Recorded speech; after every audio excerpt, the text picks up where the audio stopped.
अहमदाबाद से लंदन जा रही फ्लाइट का वो दर्दनाक हादसा आज भी लोगों के जहन में ताजा है। तारीख थी 12 जून 2025 और महज 32 सेकंड में उड़ान में 260 मासूमों की जिंदगी छीन ली थी। एक साल पहले की उस भयावह सुबह एयर इंडिया की फ्लाइट टेक ऑफ के तुरंत बाद ही हादसे का शिकार हो गई थी।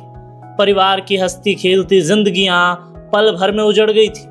हादसे के दृश्य और उस घड़ी का दर्द आज भी ज्यों का त्यों है। मृतकों के परिजन आज भी उस क्षण को भूल नहीं पाए हैं। काजल, जिन्होंने अपने छोटे भाई को खोया, आज भी याद करती हैं कि कैसे हर खुशी पल में छिन गई थी। उनका गला भर आता है और आंखें नम हो जाती हैं। हादसे ने एयर सुरक्षा और टेक्निकल इंस्पेक्शन की अहमियत को भी सामने रखा था और आज सरकार और एयरलाइंस दोनों सुरक्षा मानकों को और कड़ा करने के लिए काम भी कर रही हैं ताकि ऐसे दुखद घटनाएं फिर ना हो। एक साल गुजरने के बाद भी अहमदाबाद विमान हादसे की याद आज भी उन परिवारों के जख्म को ताजा करती हैं। हमारी संवेदनाएं उन सभी परिवारों के साथ जिन्होंने इस हादसे की अपूरणीय क्षति को सहा है।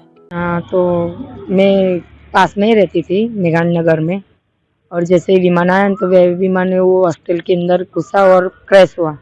जैसे ही क्रैश हुआ तो हमने देखा कि विमान क्रैश हुआ तो मेरे को लगा कि ये तो मेरी मम्मी की होटल के सामने ही हुआ है।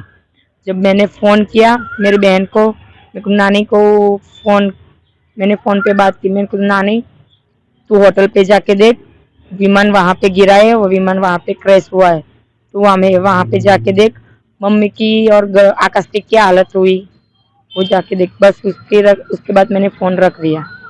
मैं मेरे पापा को फ़ोन लगाती थी, सबको फ़ोन लगाती थी, मेरे को सच्चाई नहीं कहते थे कि आकाश को ऐसा हो गया है। माता जी आपकी बची है? हाँ, मेरी मम्मी भी जली हुई है।